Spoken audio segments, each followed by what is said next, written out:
Hi there. Welcome to New Tracks Modeling. New Tracks is an exciting new digital opportunity to obtain mentoring to help you improve your modeling. You will meet talented modelers and manufacturers from all over the world who share their model building skills and artistic advice. Improve your modeling and increase the confidence in your modeling efforts. Share your building efforts with fellow modelers and have some fun doing it. The shows are live on Zoom and YouTube, so be sure to join in and ask your questions. Now here is New Tracks founder and your host, Jim Kello, MMR. Welcome. Thank you so much for joining us this evening. We hope you enjoy the show. We hope you'll come back often and tell your friends about us. Our show is where mentors help modelers build. We think it's a unique show each week. We think it's always got some different things for you to learn and to discuss. And we think it's a fun place to be. So thanks again for joining us this evening. Before we start the show, I'd like to start with a prayer by Father Ron Walters. O God, as we express our creativity by creating in miniature the world around us, may we marvel at the beauty and genius which created the world and instilled in us a portion of your great knowledge and wisdom. Give success to the work of our hands, O God. Amen. Thank you, Father Ron. We appreciate your help. Well, now I've got a few announcements this evening. The first one involves a new series, a new part for our shows. It runs every 2 weeks on Thursday evenings. The next one coming up is August the 11th, and it's called Modeling Lifestyle. It's on our YouTube channel, New Tracks Modeling. And Phil, if we could run the video.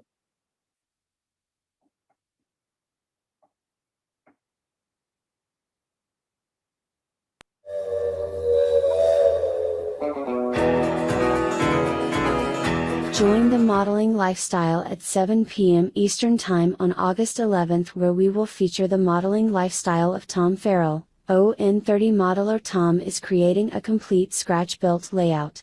Join Tom and his friends as they discuss his amazing modeling. Live stream video available on the New Tracks Modeling YouTube page. I love the sound of a whistle. These seem to be very popular shows. We've had some great modelers on in the past, and we have some great ones coming up. Tom certainly fits in that category. So we hope that you'll be available for us and join us on August the 11th at 7 p.m. Eastern Time. The one after that is on August the 25th, and that's Gary Rustom. And Gary restores old Lionel and old American Flyer trains. And he's worked with movie producers in Hollywood to restore models that they can use in their movies. And he's really a dedicated model railroader, and I think you're going to be really interested to hear from him and what got him started in his business and where he plans to take it in the future. So next, I'd like to talk about a new segment on our Wednesday shows, and it's going to involve women in model railroading. We've got a great lady who's going to run this segment for us, and I'd like to introduce her to you, Kristin Kimmick. And the shows are going to start on October the 19th. They'll run every 2 weeks on our show. And Kristin will be talking with a different lady each time who is involved in our hobby and is a model builder. So we're really looking forward to Kristin doing this with us and hope that it's something that you'll enjoy and participate in.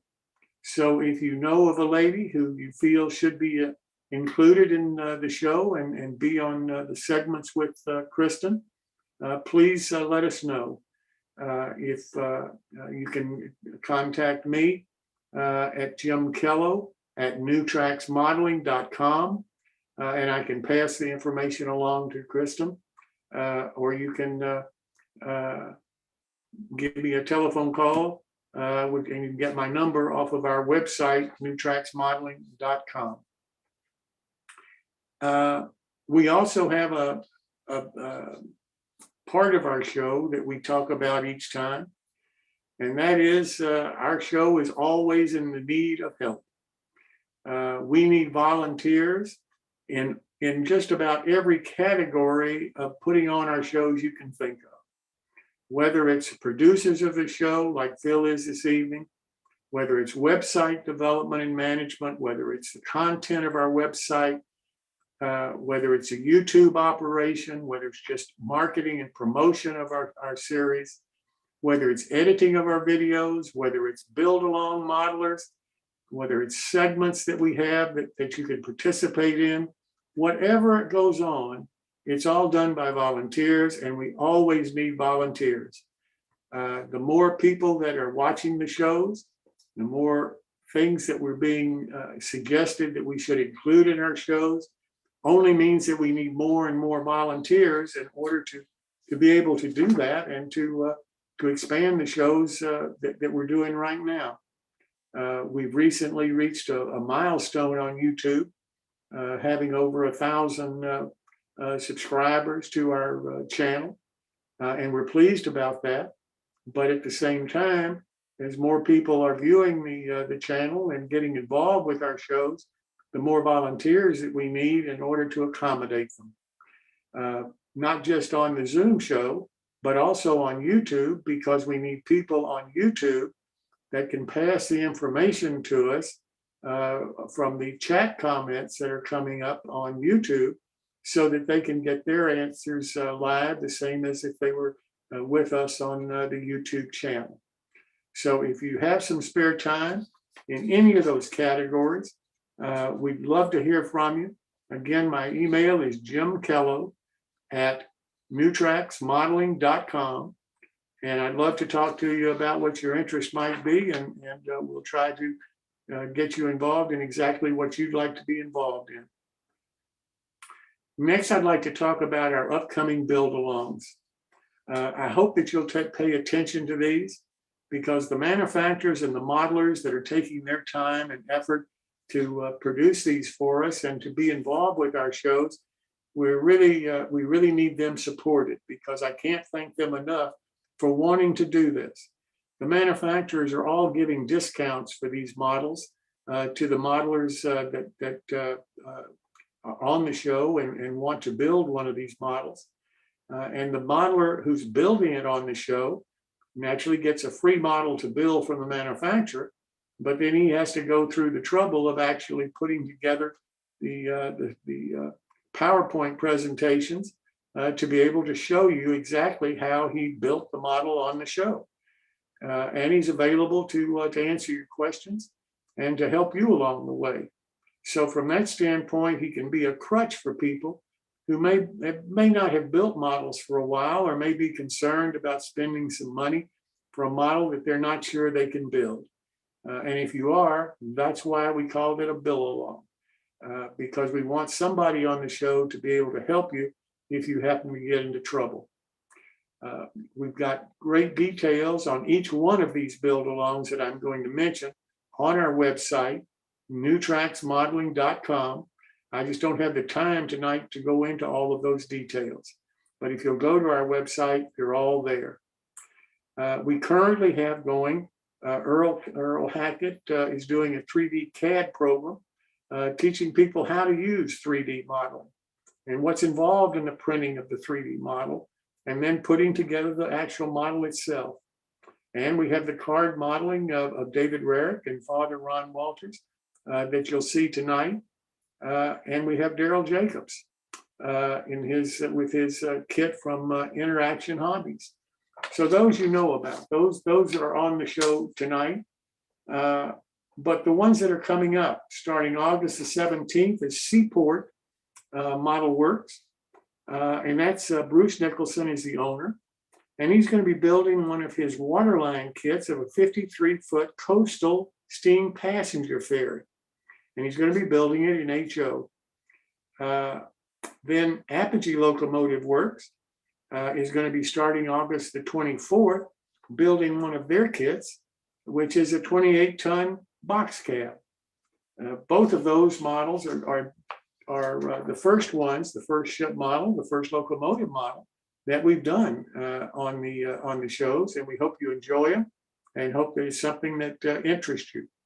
Berkshire Valley starts a build along on August the 31st with Richard Rands, who owns the company, and Martin Breckbild, MMR, is going to build the ON30, ON3 ore car. Then Motrax starts on September the 7th. Jeff Adams is the owner of Motrack, and Greg Cassidy is going to build the Alton Fire Station in S scale. Then Sylvan scale models on September the 7th with Claire Gilbert, who owns the company, and Bill Davis are going to build a 1937 C&E boxcar in O scale. So we have quite a variety of scales that we're building in, and quite a variety of modelers, quite a variety of companies, and we have more to come throughout this year and into February of next year so far. So we hope that you'll pay attention.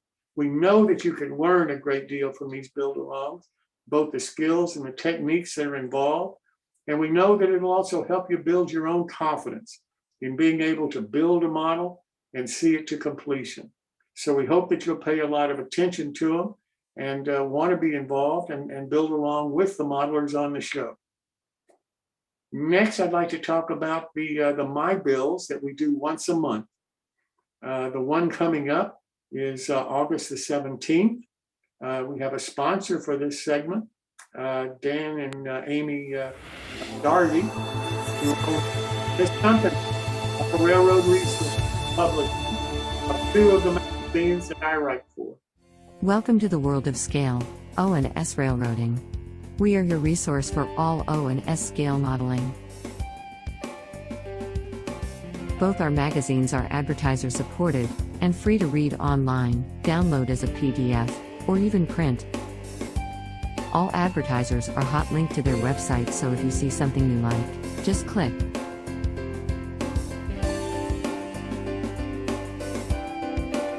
Please check out our websites for the current issues. All back issues available free for the O-Scale Resource and the S-Scale Resource magazines. And, if you are a manufacturer, distributor, or retail establishment, please contact us through our website for advertising opportunities. What makes that a perfect match as a sponsor for the My Build segment is their philosophy is bringing model building back into model railroad. So that's just a perfect match as far as I'm concerned. Chris Corse, who owns Conowingo Models and who has done several of the build-alongs on our shows, is the moderator of this segment for us. And I'd like to turn it over to Chris for his comments. Thanks, Jim. Once again, we have a My Build coming up, as Jim said, on the 17th. And there's a slide for it. Of course, My Build is featuring you. The next My Build is August 17th. To send your photos to participate, send your photos to me at railrunner130@hotmail.com. Doesn't have to be a John Allen or Howard Zane special, but whatever you're working on, maybe you're stumped by something. Maybe something you learned something from, maybe it was the worst thing you've ever done, and you just want to say, hey, look, here's some lessons of what I learned from messing this up. So whatever you've got, please send them to me, railrunner130@hotmail.com. And if it's your first time sharing, please also include a photo of yourself, because we do run a title card, and it'd be nice to have a picture on there for you. So that being said, I will turn it back over to you, Jim. Okay, thanks very much. One thing I do want to mention to you, and this I'm just asking for help for a modeler who watches our show.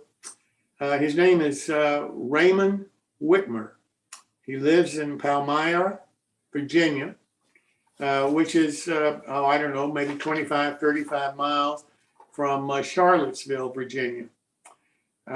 He's a dedicated in-scale modeler, and he's looking for modelers or clubs or groups that he can get involved with around the Charlottesville, Virginia area.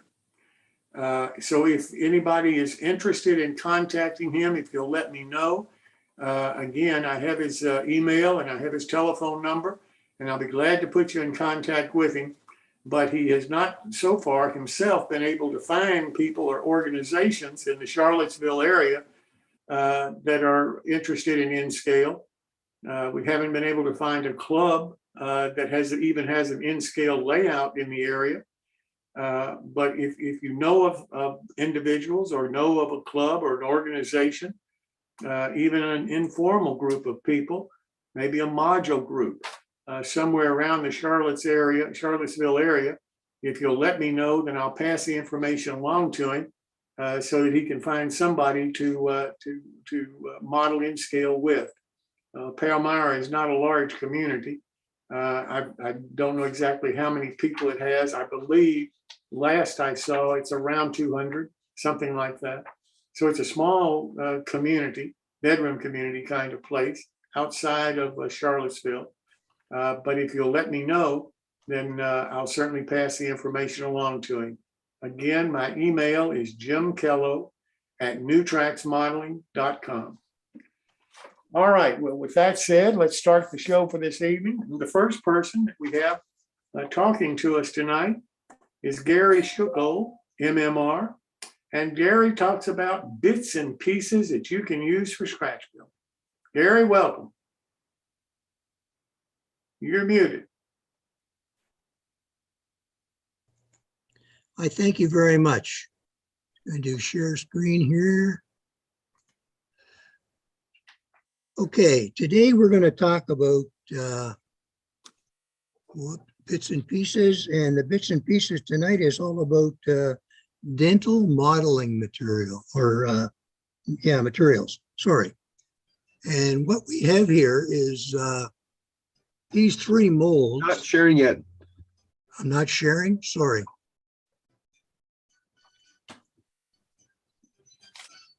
Can you see that? Yep. Yes, sir.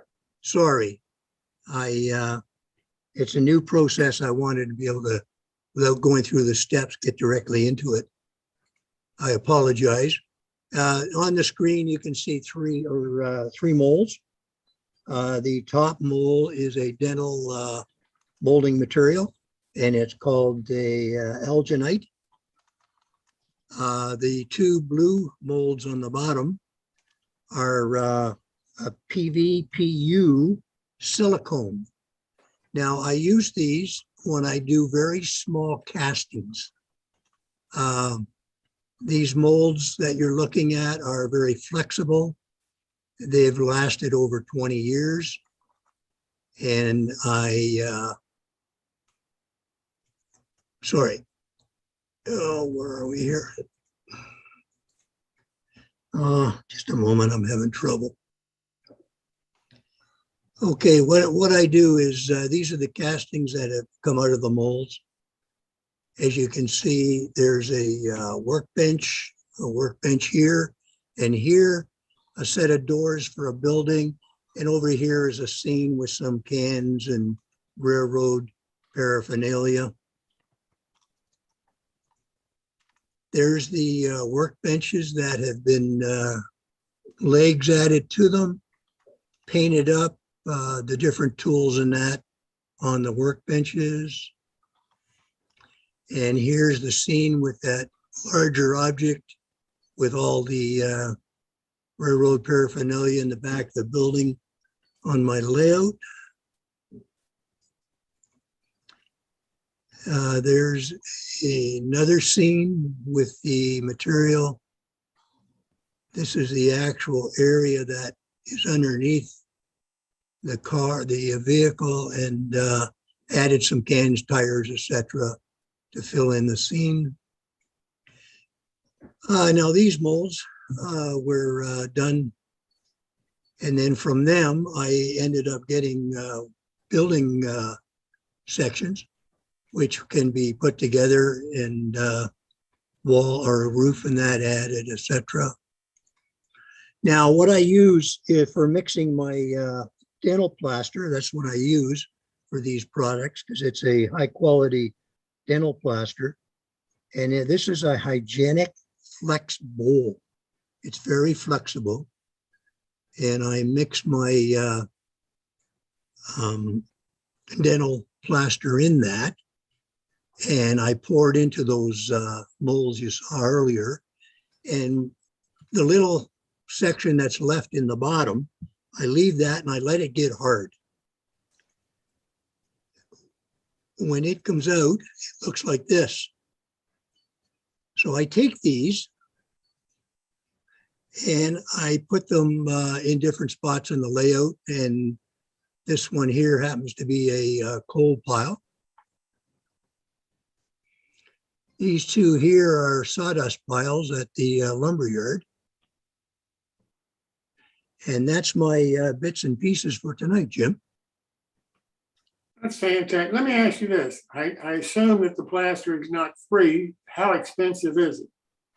It isn't that any more expensive than any other plaster that you would buy. You'd have to go online to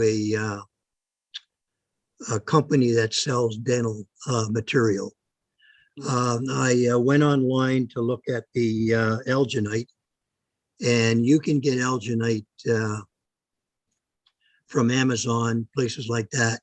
And a can of it's probably around $20. It's not that expensive. The reason I like that material, as I said, the molds you saw, they're well over 20 years old.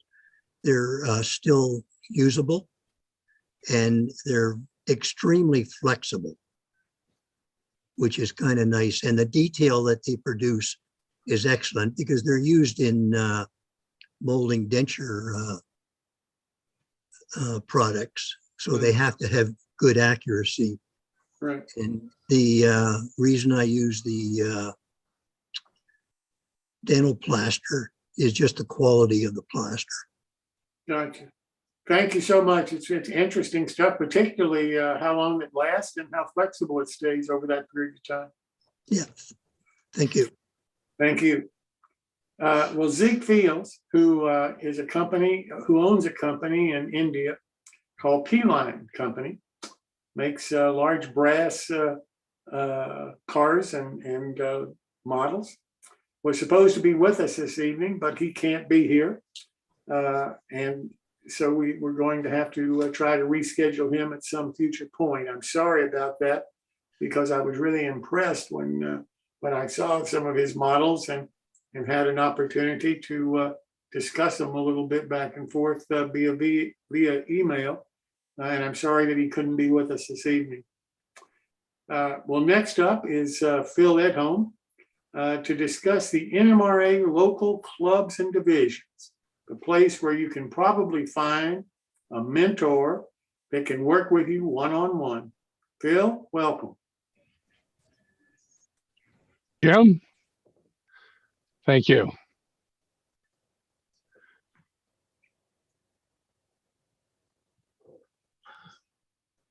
Welcome to model railroading. And as much fun as model railroading already is, there is one way you can make it even more fun and get even more out of it. And that's by becoming a member of the National Model Railroad Association, the world's largest model railroading organization. The NMRA is devoted to the development, promotion, and enjoyment of the hobby. In fact, the NMRA has been setting industry standards for model railroading for over 80 years. From standardizing track gauges and coupler heights in the early days, right up to defining the specifications for today's digital layout command control systems, the NMRA has always been at the forefront of advances in the hobby, establishing conformity and compatibility among model railroading products. Not many other hobbies can say that. The NMRA has 18 worldwide regions, which include North America, Australia and New Zealand, Britain, and Europe. These regions have annual conventions where modelers can swap ideas, tour prototypical industries and railroads, see model railroad layouts built by other members, and get to know fellow modelers from a wide geographical area. Well, thank you. I'd like to welcome our guest today, which is Phillip Taylor. Phillip, how are you doing? I'm doing well. Thank you for inviting me. You're more than welcome. So today, as part of our segment on clubs and divisions, we're going to have just a quick conversation about kind of how clubs and divisions, local organizations are engaging with modelers. What's interesting is a lot of the national things tend to kind of blur away unless you go to a national convention. Unfortunately, this year I'm not going to go. I decided post-COVID, after having gotten it, I don't want to expose myself again. So other than that, it's really all about local groups. So Phil, tell us a little bit about, your local roles, divisions, and clubs, and kind of how you're involved. All right. Well, I'm a superintendent of the James River Division, starting on my 9th year as superintendent. The irony of today's meeting is that Raymond Whitmer, who you mentioned, happens to live in the same community I do. There's about 12,000 people in Palmyra, Virginia. So I'll get him in touch with the local N-Scale group. We don't have a club actually with a layout, but I actually have a club that's kind of regional in area. There's actually 2 of them in this division. So our activities are, we have meetings every other month in person, and then we have a meeting every other month. In between those live in-person meetings, we have Zoom chats, which we started back when COVID, and people have enjoyed them so much that we still keep them there. We still have members who, our division is rather large. We're pretty much everything east of the Blue Ridge, south of the DC area, Northern Virginia. And how many members do you have? About 100 only. But what I've been told by, we have 2 hobby shops, train-oriented one's a Lionel one, and the other one carries pretty much everything from N or Z actually, all the way up through Gardens Railway. And when I've been able to gather from talking to the hobby shop owners and the guys who used to own some of the others, I think we probably have less than 10% of the modelers in our area as members of the division. So we do get folks who float in and out, and we have a growth of retirees. This is a retirement area. People moving out of New York, particularly in the DC area, hit our area because it's kind of the first area south, and it's still close enough to Washington to drive in, particularly for military retirees. They can hit the PXs up in DC or out on the coast, but the housing, you can get out in the country and your housing costs drop substantially from the Northeast. So but you're still close enough to family, and you can still make a day's drive up into that area to visit kids or grandkids. So we try to encourage things. We've been pushing the Master Model Railroader program quite a bit. That's one of my first things I started pushing, not for bragging rights. That's a misunderstanding, I think, for so many people outside the NMRA or even NMRA members. It's not meant there to say, hey, I'm an MMR and I'm better than everybody else. It's for kind of pushing yourself to educate yourself on different aspects of the hobby. Most people have something they love to do. I have members who hate to do track work, and guys who love to do track work, but it forces you to learn at least how to do track work, and it's make you a well-rounded modeler. So we started doing that, and we've got a great chairman of that. We also have a publication that we put out 6 times a year called Cross Ties, which is on our website, which is jrdnmra.com. And if you look for Cross Ties, you can download just about every back issue for the last several years. So we have a modeling theme that we do every other month for the live meetings. People bring models, they can show them off, talk about them. We try to have at least 2 clinics, and we try to have at least 2 open houses. We always like to try to tie our open houses in with the clinics. We've had one on layout command control a couple months ago, and the guy afterwards had his layout open where you could actually go see his implementation of it and understand how things worked and ask him questions and actually put your hands on it. We've done the same with signaling also. That seems to be a growth area lately. People have a lot of interest. Upcoming, we'll have our next meeting will be at the local hobby shop. We have a good relationship with the fellow. He builds layouts for people. And he's going to open up his workshop to us, and the division will We'll ask for donations because this one's a little more expensive than our normal run, but everybody's going to build about a couple inch square, probably 4 to 6 inch square piece of scenery on a base with a small pond and a tree, and everybody's going to learn how to do scenery. Is something to do that, and we try to do that annually. Weathering, scenery, something that everybody can get in, get around tables, work together, understand and learn how to do something to further their hobby. So, but a lot of this takes, as Jim was saying, volunteers. I'm blessed to have a couple really good volunteers. My editor, who's also my AP chair, really puts a lot out. We've got a retired a man who did for one of the local universities, was their head of publications. So his skill set is phenomenal. He is the one who does he doesn't want to do the editing, doesn't want to interface with people. He just wants to be the technical specialist. And I'm happy to do that. I've got a soon to be retired Army officer who's been helping me out and picking up our social media. And a lot of things I just put out the word and I let people know we need somebody to do X. And I'll do a certain amount of it. And then I when they see their need, somebody usually steps forward. I have members who've helped other members dispose of estates. We do try to take care of the widows of our members because they, how do I want to put it? We've had some gentlemen who've had several hundred banker boxes full of models in their basement. And the wife goes down and looks at it after the husband passed away unexpectedly and just didn't know what to do. So we kind of try to come in, help them at least get something out of it, a reasonably fair return on all that capital that's sitting there and distributed out. We've had one member who's been very generous who built, they're now sitting in my basement. We're going to try to get, do them. He's has health issues and he's now passing on his craftsman built kits that are built to members. So we try to find them good homes. And there's a lot of clubs that we try to maintain a good relationship. As you were saying, Raymond's looking for an N-scale group. There is a G-Track club, and one of the members happens to live here. It spans the southern half of our division, and then there's another T-Track division, a group over in Richmond, which is also in our division. So he'll have a couple different choices of where he wants to go. We try to sponsor it. In fact, though I am primarily interested in S-scale, and S-scale is kind of an odd scale, particularly like the narrow gauge end of it, which goes back to my roots. But and there have been 2 new manufacturers who started an S-scale in the last week, I think. So that's really says something.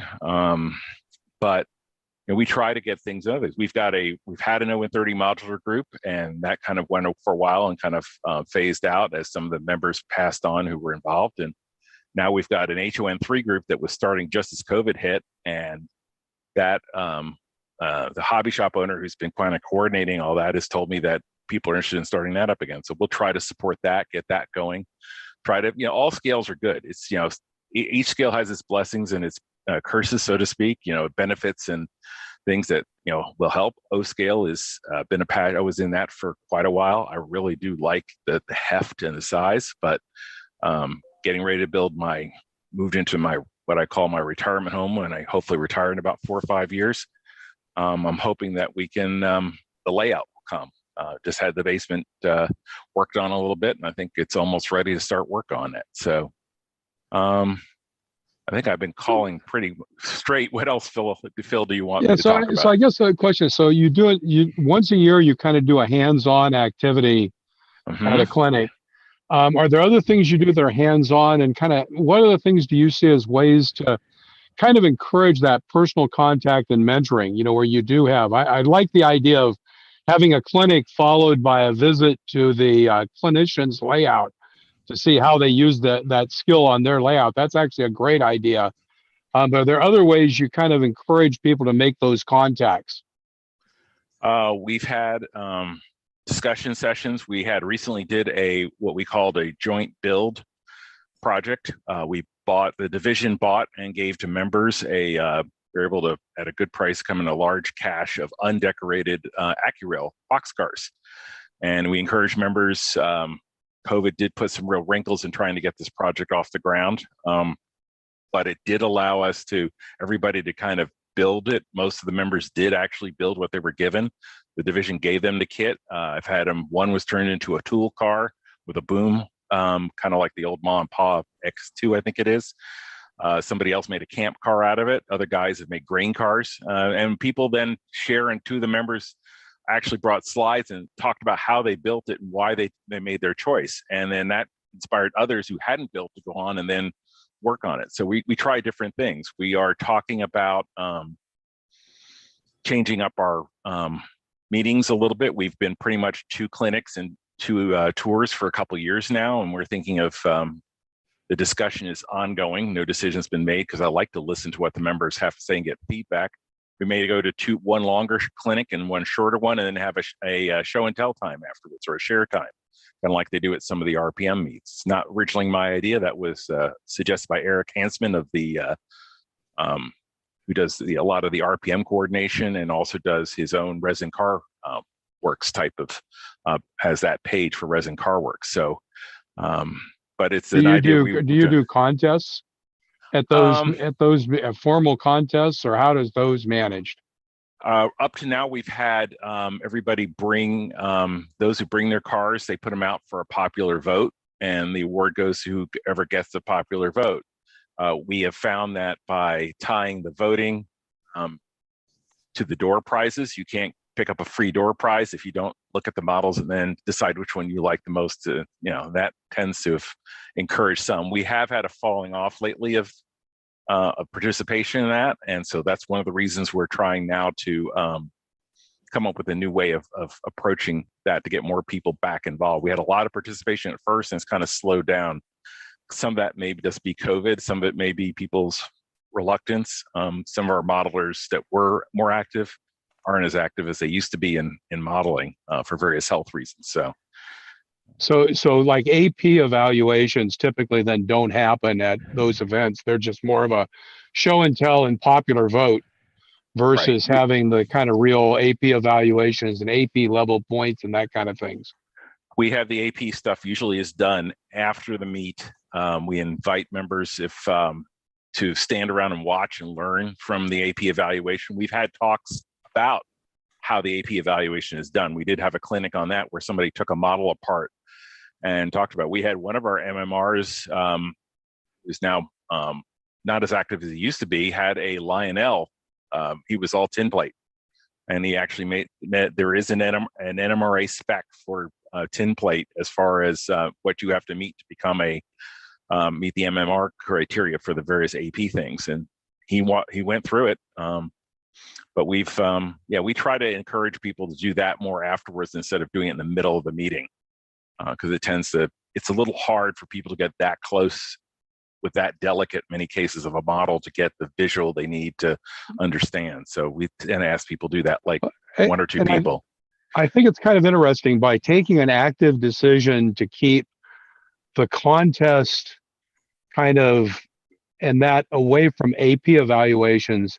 I think you kind of reinforced that point you made earlier, that the AP program is not about bragging about who won the contest. It's about really the evaluation of your own skills. So that's actually an interesting thought also, I think, to kind of feed. Dan Cohen asked, does your division have a YouTube channel? Do you capture content on YouTube, or how do you do that? Or I've had a request to broadcast and content and do that. I think there's one clinic that is currently up on the railtailsva.com site. That's the local hobby shop, and we had a guy who was doing recording who is not doing anymore. So I don't really have that. I'm looking for a volunteer on that, and people keep asking, but I'm like, I can't stand up front and run the show at the same time I'm taping it. So I've kind of tried to get that point across. I need a volunteer. So I'm still kind of waiting for someone to kind of step forward. I have an idea or two, and I've kind of hinted at some people, but we'll wait and see. Well, then kind of that last question, how do you find volunteers? What do you sounds like you got some good success getting them. What are some of the other things you've done to get volunteers? Well, besides putting out the word, and I also there's a couple people in the division who I ask who know how to put it. I know some people relatively well, and I know what their skill set is. I mean, up until a recent health bout, one of our guys was an excellent photographer. been published in some of the magazines as far as prototypes shots, and he would be our resident film guy. So we put out the word he was unable for health reasons to attend the last one. One of the guys, his grandson came and did a phenomenal job at taking photographs at our last meet, which will show up in, I think, the new magazine. It'll be out, I think, middle part of this month. We just kind of, you ask around and then you start buttonholing. And there are a couple people who, I have 4 or 5 people I can ask, somebody who does this. And of the between 30 and 50 active members that we have in the division, plus the people who are, I call regular visitors, we encourage, because we have so many people in the Northern Virginia area, it's so traffic congested, the same with the Tidewater area of Virginia. Many of the members live at their outskirts, actually find it easier to come to our meetings, and I encourage them. I mean, they're NMRA members. They want to be active. They can't hold office, but if they want to help with things, do with things. One of the other things we've done recently is the last 2 years or a couple years, COVID being a problem in the middle, we have a joint meeting with our sister division to the north, the Potomac division. And it's become kind of it's becoming a mini con. We're trying to get 2 other divisions to come in and really do it. We found kind of a central point at a church that's willing to, but they'll give us free use of their facility, which is fairly large, if we take a donation up for some cause that they have. 3 years ago, I guess, skip for COVID, it was feeding kids at Christmas, buying food for families that didn't have food. Last year, I think it was when I was laid up with a knee surgery, they, I think, did it with some youth program they were working with. So they have a different thing, and they ask members to donate, and we raise a couple $100s easily every year, every time we do this. So that's kind of also a good thing to do. We usually do that in November, and I think that's also scheduled for this November. That's another thing that's gotten people very interested, because it allows us to, there are a lot of well-known modelers up in that area in the Potomac division. Bernie Kopinski, Marty McGurk, and I could run Paul Dulcus. There's a whole slew of them that people will know the names of, and we can usually get one of them to show up for a clinic. So that also helps encourage people, because it opens them up. Listening to Paul Dulcus talk about how to photograph a model railroad is like, why didn't I think of that? It's just like one of those right after another. It's just like a constant stream of things that, oh, I should have thought about doing that before. And you sit there and go, oh, that's great. Now I understand things. Well, that brings us to a question from the audience. The picture behind you, what's the story on your picture behind you, your background? Oh, I cribbed that off of, there's a fellow who's been on one of the Colorado narrow gauge. Always had an interest in that. First basement size layout I ever saw was an SM3 layout in the late 60s, early 70s, Denver Rio Grande RGS. And I've always had a love. And this guy's been colorizing these old photos that they've been finding in the Denver Public Library and other places. And so I've just been, he posts them on Facebook, and I just save every one I find, and I rotate my backgrounds around with those photos. Because, normally you get this black and white that looks like nothing, and now you've got this color photo, and it just jumps out at you, because it's like, wow. And I just sit there, and when I'm sitting here listening, I got kind of an inspiration, because I see, okay, you've got an oil or kerosene headlight there, and you've got something on the stack, and I just kind of find little things. You got white flags out, which means it's an extra of some sort. So you just run down a list of things that you're trying to, it just gives you some ideas to think about. But it also was the fact of the color being just something different that I'm not normally thinking of green with that part of Colorado, because you normally think of it's just desert, and it isn't always that way. It's just a reminder. So one last question, and you kind of brought this up. You said that there's, a 10-to-1 ratio of model railroaders to NMRA members. One of the things that brings up, and I think we're all dealing with this, is national recruiting is great, but it has a very limited impact. Are there things you're doing locally to reach out to those modelers that are not NMRA members and have them see the value being local to be a member?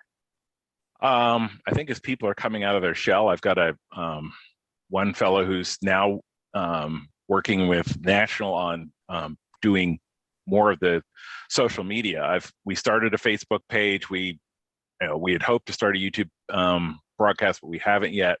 and he's starting to put more in and post more. So I think we're doing that. We've recruited with some of the clubs. We've yet to, I see two demographics to look at for our division. One is the 30, 40 something person who wants to get back, mostly male, but not exclusively. We have one husband-wife team. We actually have two husband-wife teams to tag team their modeling. One who's in the division, one who isn't. And then the retiree crowd that we, like I said, we have a large demographic moving out of the Northeast down here, and it's trying to tap into them. The local hobby shop works fairly well, the one in Charlottesville. He's real good about referring people to us and telling people about our meets, and posting about it. Sounds good.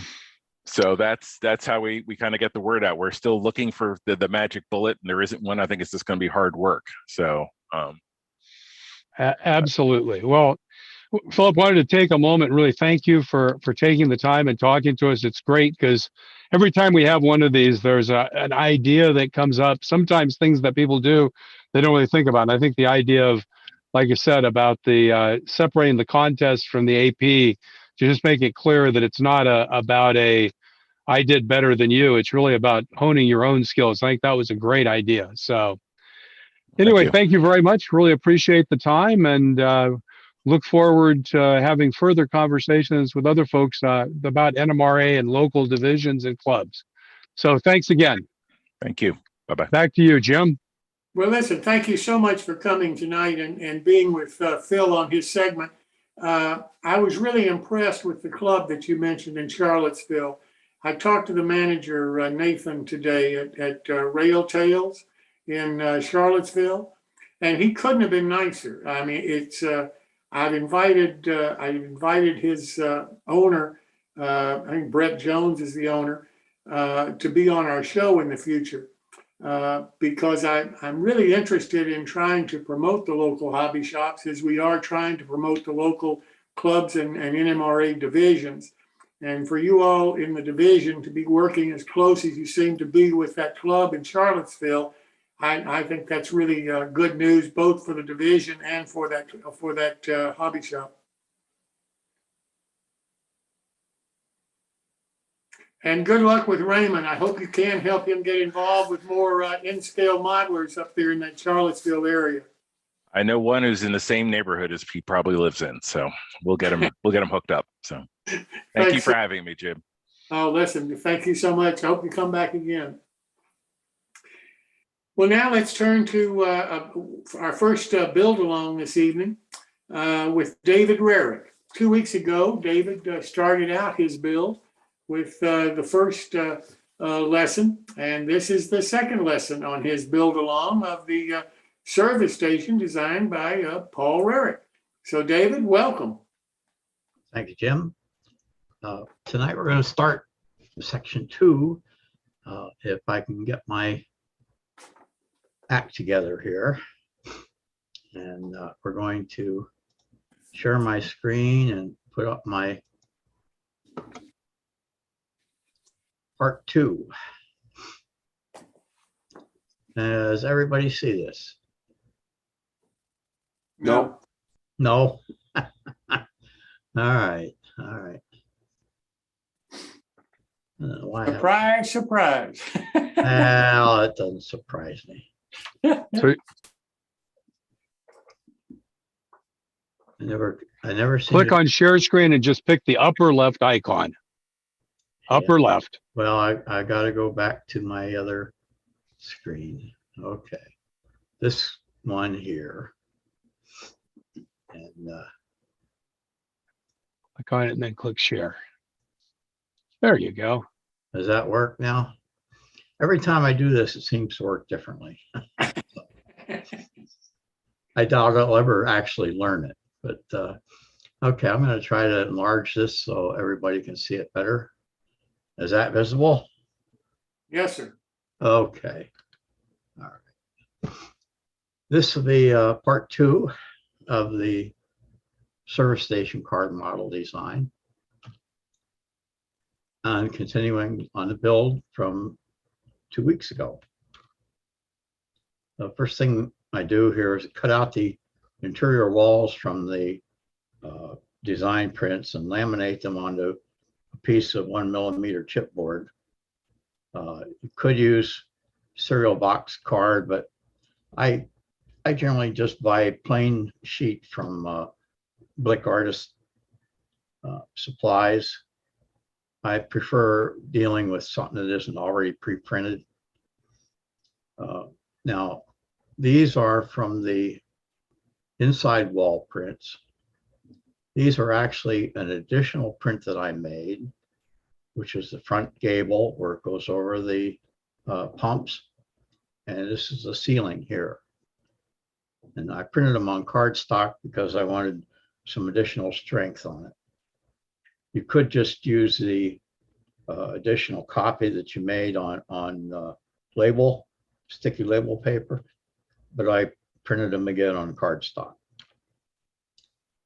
Now this is the back wall, and you can see where I cut the extra door out and then cut out the trim part that goes around it. And then I glue this over top of the frame, the door frame on the back wall. This gives you a little bit more definition, makes it stand out a little bit better. It's kind of an optional feature. You don't have to do it, especially if you don't have a lot of confidence in your cutting ability to cut narrow strips of card. But I find it's really not all that difficult to do. And after I've had the windows done using that sticky label method, as I call it, I glue them to the inside of the wall. Now this is the inside of the outer wall, if you will. And I glue it on with the canopy glue again, so in case I get a little bit of a glue smear, it won't show up so hard in the window. And I weighted it down so that it stays relatively flat. The doors here are actually what was on the sticky labels, and I stuck that onto a piece of card, just plain cardstock, and cut that out and glued that on the backside.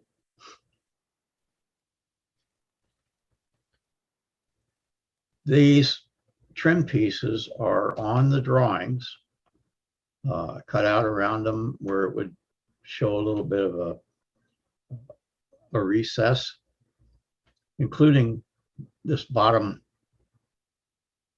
panel. Cut that out, and then make sure that you color around those cut edges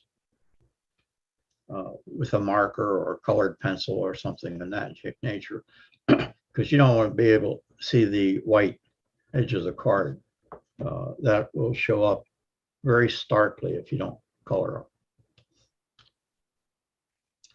This is the interior wall, which I had laminated on chipboard, and I cut it out from the chipboard sheet, and again cut out the window and door openings and colored around the edges with a dark gray marker. I wasn't trying to be real neat in this process because this interior wall actually won't be visible on the finished building. Now here I'm starting to actually put the building together. We're going from a 2D, two-dimensional printed card into a three-dimensional object. I glued the side walls to that front ceiling overhang using the flanges that I formed from the glue tabs. Barely could see it, it's right here. There's a flange. And I just used tacky glue, which sets up pretty fast. Press the tabs tight with my fingers and then hold it until the glue sets up a little bit. Here you can see on the other side, I glued that in place. Now the ceiling bottom, if you will, should be parallel to the bottom edge of the fascia board. But that's going to leave a little white strip here of card where you folded it over. You can color that if you want to with a marker. I didn't bother because, again, it's going to be on the underside. And unless you put your eyeball down on the surface of your layout and look up underneath it, you won't be able to see it. Here's how it looks on everything glued together. The opposite sides glued in place. You can see it's on the underside of the tabs, glued up on both sides. And when you glue this together, you want to make sure that the bottom of your walls sit flat on your build surface and it's not twisted or warped in any way, because it'll be really hard to correct if it is. That shows the bottom view. Now here are the, I call them doublers. That comes from my model airplane building days from many years ago. They had doublers on the sides of the fuselage.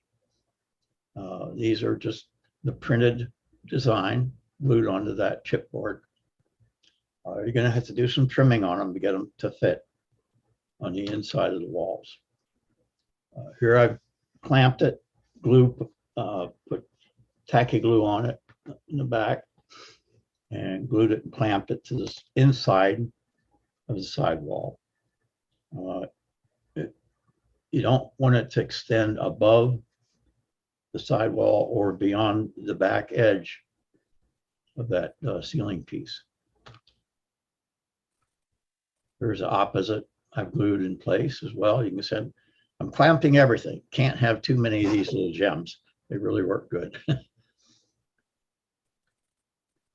And that keeps the sidewall from warping, because you've got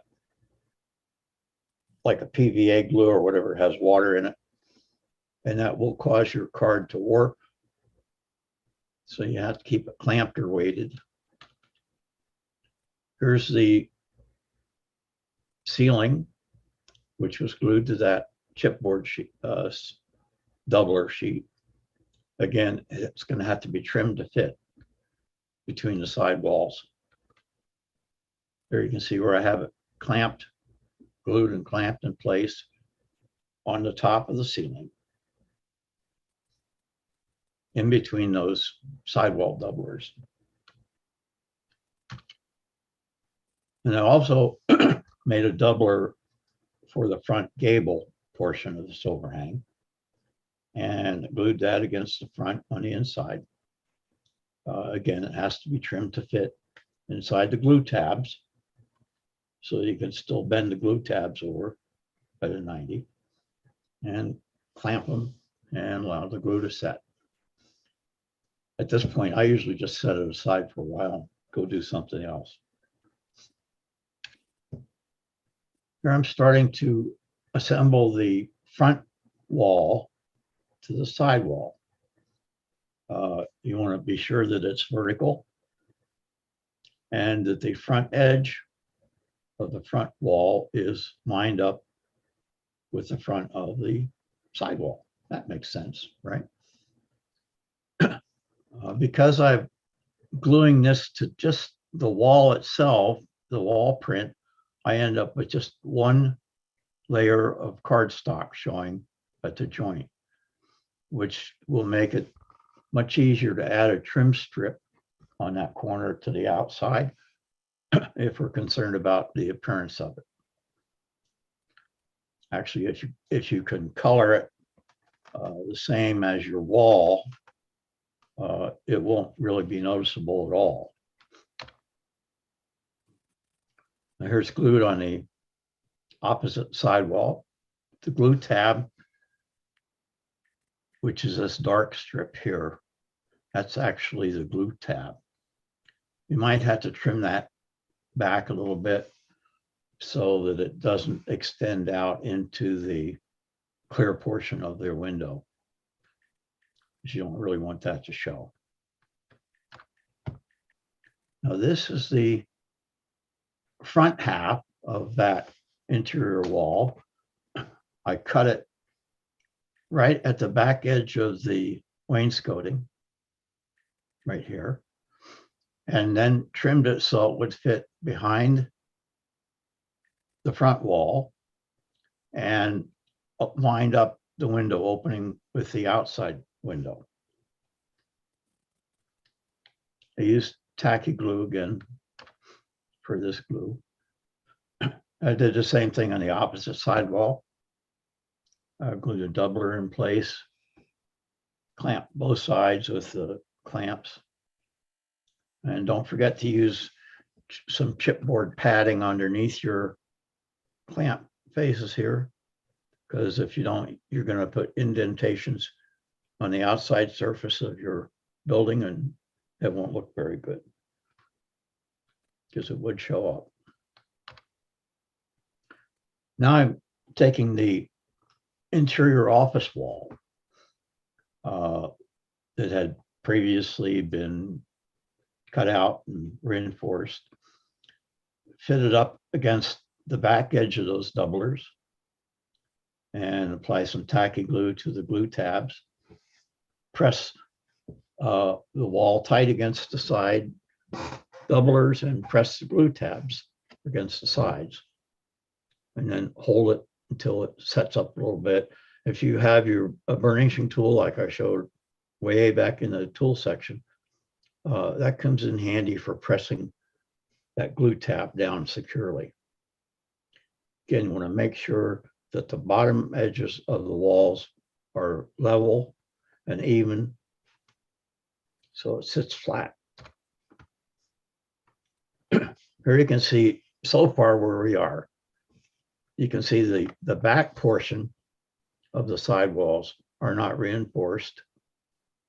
They're quite flimsy at this point, but you want to make sure that this thing will sit flat on your build surface.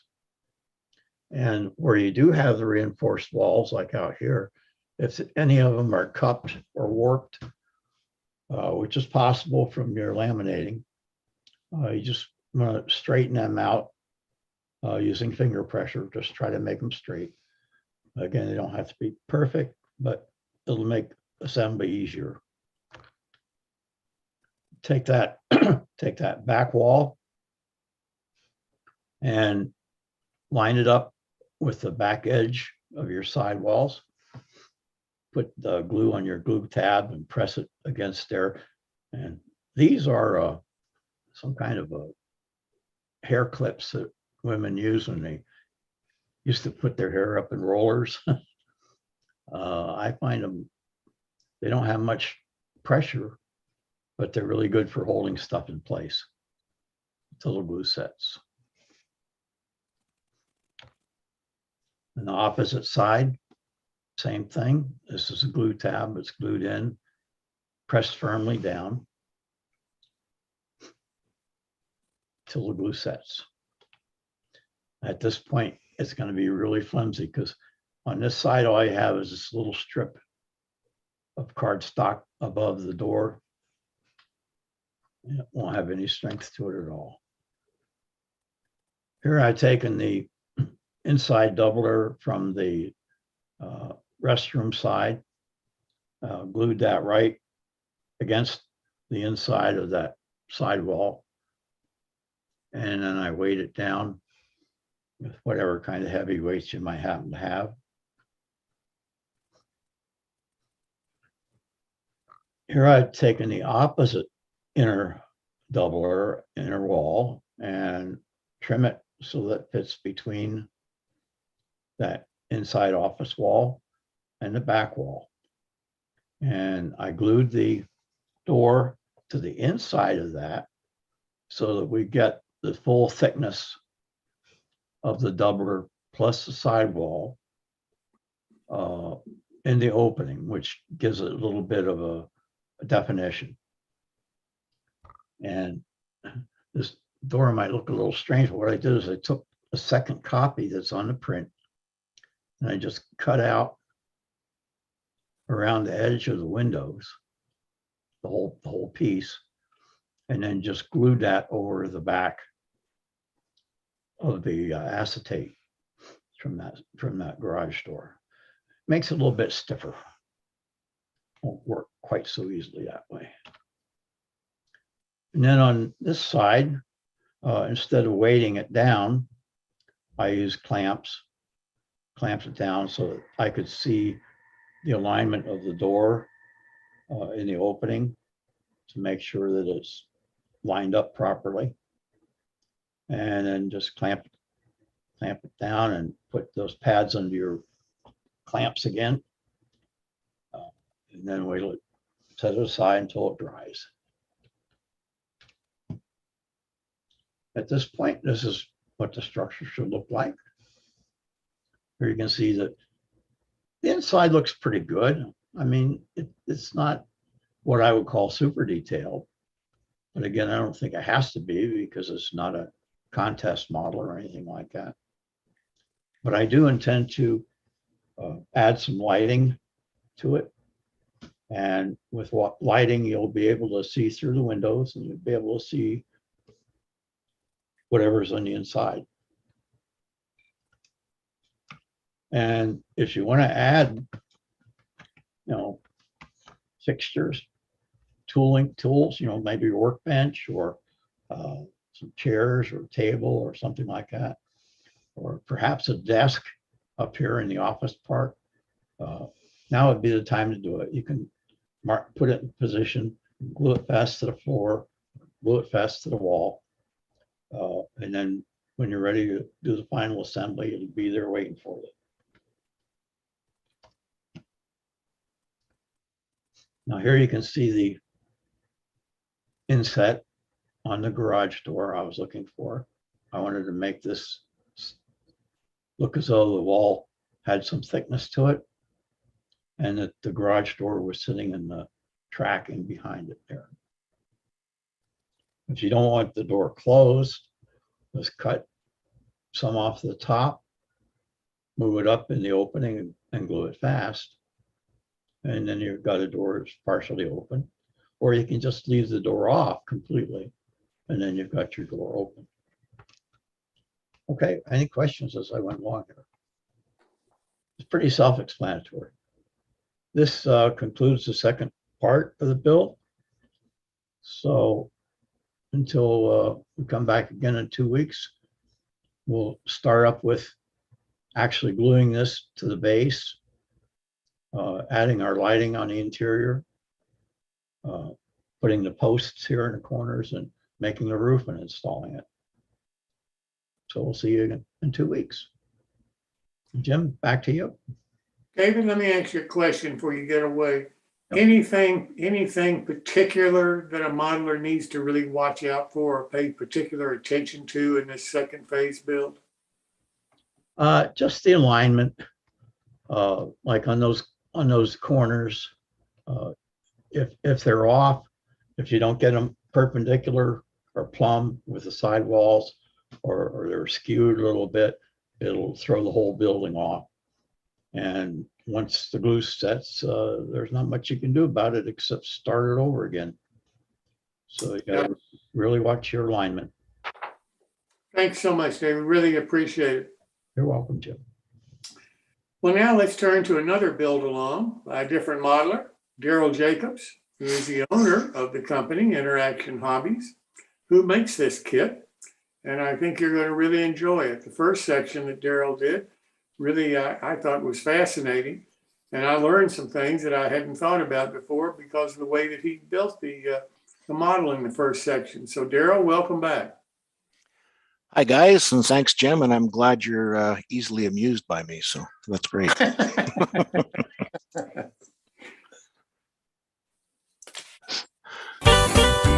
Oops, sorry. Oops. Crap. That was the wrong thing. Sorry about that. Let's share the right screen again.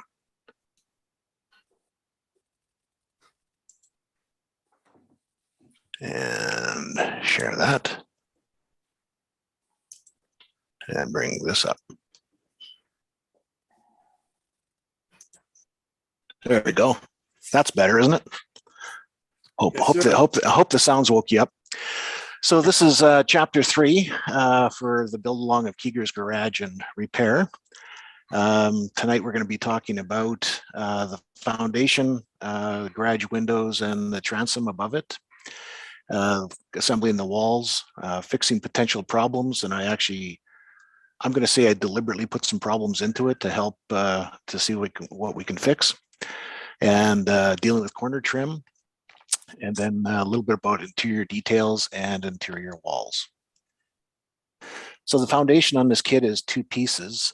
They're layered together. So the main building has a doubler inside that helps with alignment of the walls and keeps everything nice and straight and square that you can work to. The trick with doing this is make sure it's centered on the top and bottom and left and right edges of the engraving on the lower panel. You'll see a little bit of an overlap here, and that's because this kind of shows that there's spacing depending if your trim is a little bit bigger or a little bit smaller than 1/8. So we allow for a little bit of alignment there. So then you go ahead and paint your foundation. So add a little bit extra detail here.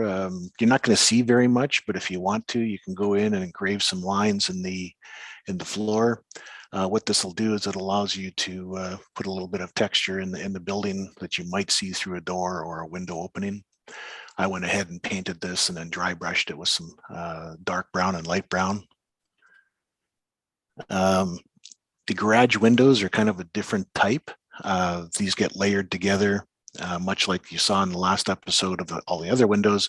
They're just slightly different because they have this spacer block around them at the top, so it gives you a flush style inset window with no window frame around it. So just kind of make sure your layering is very accurate as you're putting that together. The garage transom is a little bit of a delicate piece to put together. The reinforcement in there, I typically say use 1/8 and trim it back. You could use a 1/16 piece of strip stock to add some strength to it. But I find cutting it out is a little bit easier and gives you a little bit more strength at it. So you just got to make sure that the transom, the edge of this transom fits in tight against the edge of this so that the other ends will fit into the wall of the building well. And here you can see how that goes into the side of the building. And this little transom bit is tight against the wall. Based on the variance of thicknesses of wood, we like to keep a nice tight fit. So I just tell people trim off the top bit of the clapboard before you slide that in place to make sure it fits in nice and tight. Otherwise, you might have some problems fitting it into this laser cutout on the building side. So the wall assembly itself starts with the front wall. I find the front wall is easiest to put in first, and then apply some glue along this side and along the bottom. Get things lined up so they're nice and square and tight along this edge. Once that sets up, it's pretty much put in the back wall. Make sure it's clamped and tight and glued in place. And then here's what I was talking about. As I came to put the front corner trim in, or the front right-hand, sorry, I guess it'd be the front left-hand side of the building edge together, I couldn't get it to fit up tight. And what I had done is inadvertently glued my, which happens, I think, quite a bit, glued my my reinforcement in a little bit too tight into that corner. So that was a relatively easy fix to go in and just kind of scrape away some of the surface, just a very small amount. And there you can see the wall fits in nice and tight now instead of the way this would happen. So I really encourage people to dry fit everything that they always put together. Sometimes we get carried away, put the glue in, put it together, and then go, oh crap, I should have had a dry fit ahead of time. Same on the back corner. Where this back corner of the wall comes together, I used a clamp on the top because it was difficult to get a clamp at the bottom. And for this build, I was hustling along a little too fast. And what happened is the bottom corner of the building kicked out a little bit.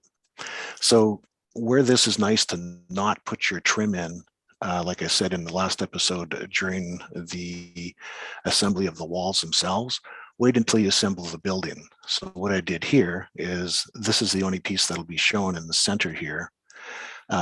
because there's another wall section that comes in here. So I made sure everything lined up tight with that. I do have a gap on the side, but you won't see that because now you put in a next wall assembly next to it, and you won't see it from the inside anyway.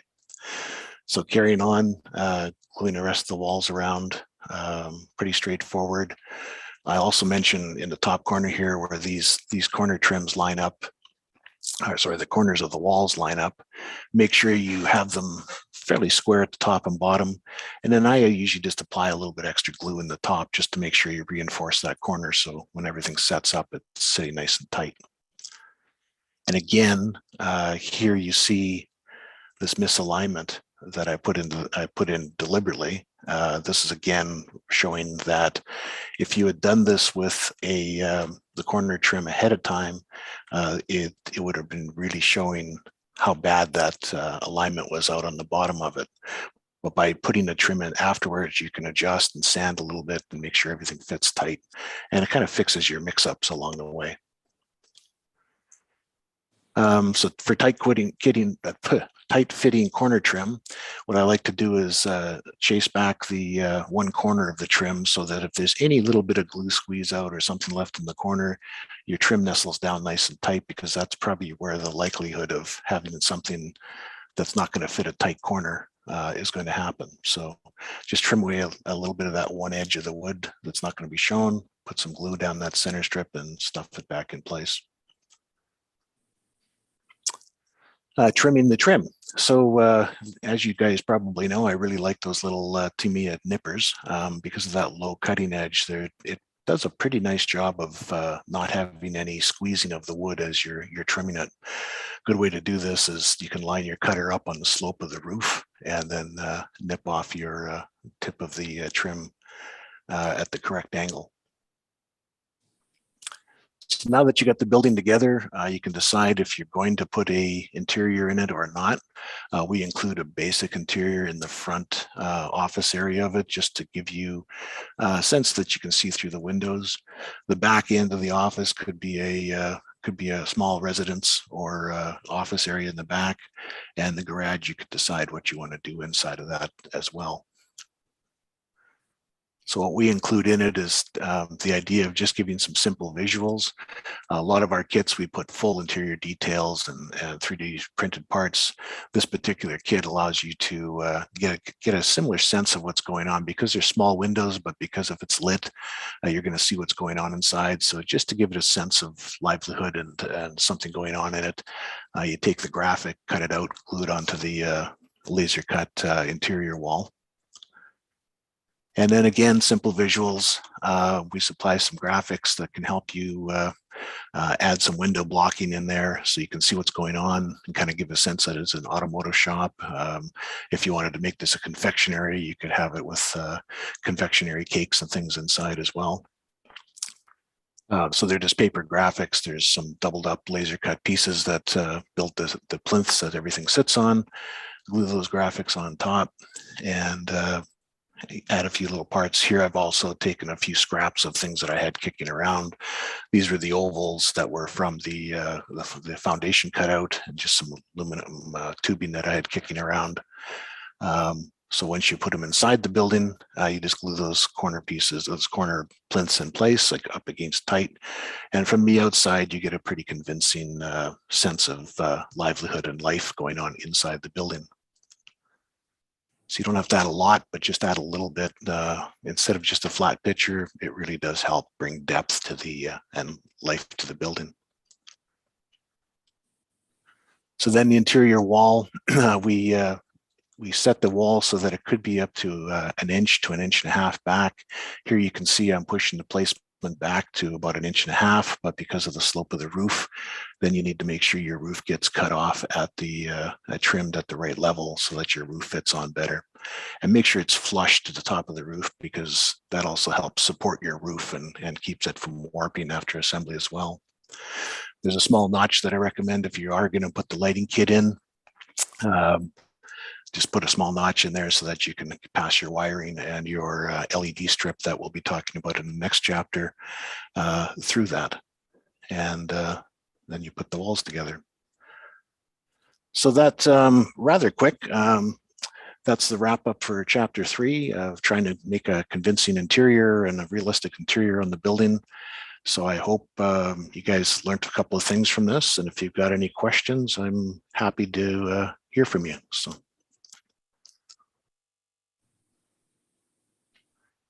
That's really going to be a beautiful structure when you get it finished. Thanks, Jim. It's a fun little build for sure. So. It seems like it's pretty correctable too. Whatever you make a mistake at, it's not that difficult to correct, and I think that's great. Yeah, and doing that as self-alignment, like I say, I used to recommend a lot of times putting the trim on ahead of time, like I said, on the wall assemblies, but lately I've been recommending do it after the fact. We try to keep everything as accurate as possible on our laser cutting and tight, but sometimes that doesn't happen during assembly. So trying to put some error fix into the kit is a good idea as well. Absolutely, and I like the idea of the test fitting. I don't think enough of us do that enough, and I agree with you 100%. It saves you an awful lot of headaches. Yeah, even if the parts are perfect, you still come back. There's little glue squeeze outs and something didn't get aligned right, and then the edge of glazing sticking out over the edge of a window or something, and it just frustrates the heck out of you when you go to put it together. Absolutely.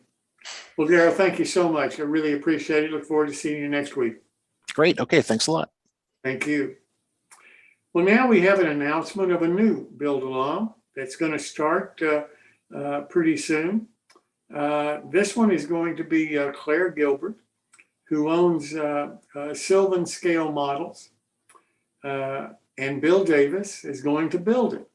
It's going to be an O scale model and also an HO. So, Bill, welcome.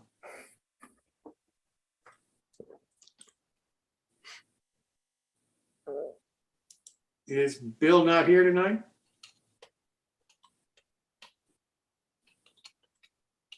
I guess not. Okay, well, with that said, I don't know what happened to Bill. I'm sure he's got a good reason, probably work related, that he couldn't be with us this evening. But the build starts with the Sylvan kit on September the 7th, and it's going to be a CNE boxcar, and it's going to be a lot of fun, I think, to build, and I think you're going to enjoy it. We have a lot of information about the kit and about the build itself on our website, and I encourage you to take a look at it. As I said, Bill Davis is going to be the builder of the model on the show, and you've seen him build other models and know about his expertise. So I'm sure that you'll enjoy this. And I'm sorry that Bill couldn't be with us this evening. But with that said, that unfortunately ends the main part of our show tonight. I do hope you've enjoyed it. I hope most importantly, you've learned something from what you've heard tonight and seen. And also I hope that you'll go to our YouTube channel and subscribe and hit the bell, so that you'll get notices of all of our future shows, and also increase the number of subscribers that we have.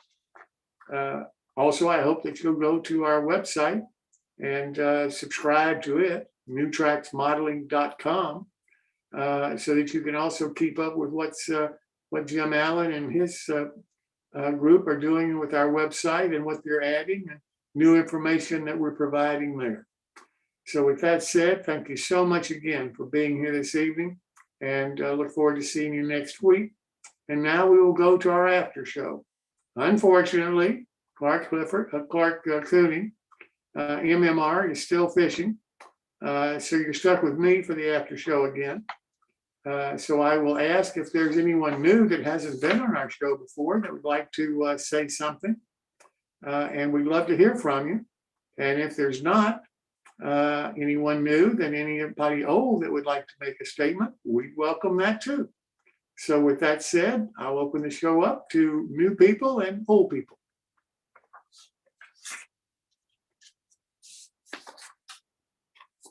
And it went awfully quiet, awfully fast.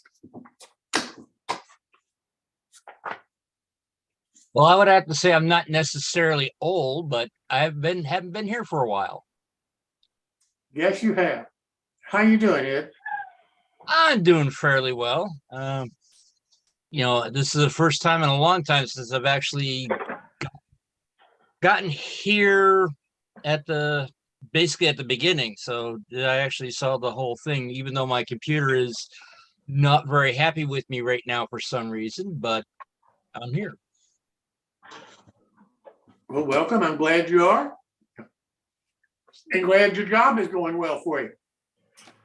Yeah, they're now cross-training me from I've been doing shipping and receiving, and now they're cross-training me into silk screening. So I'm taking that as they're cross-training me. They might like me. So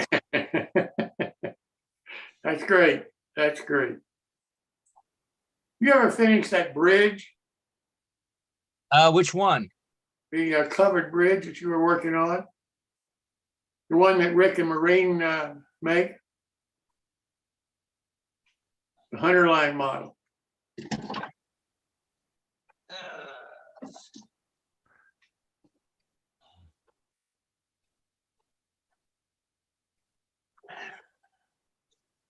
You mean this one? Yes, that one. Looks like it came nice. Yes. I am building a small little diorama for it so it can turn around and, look even nicer theoretically. Also, I wound up finally, after a long, dramatic getting it here, I finally bought a I couldn't buy David Schultz micromark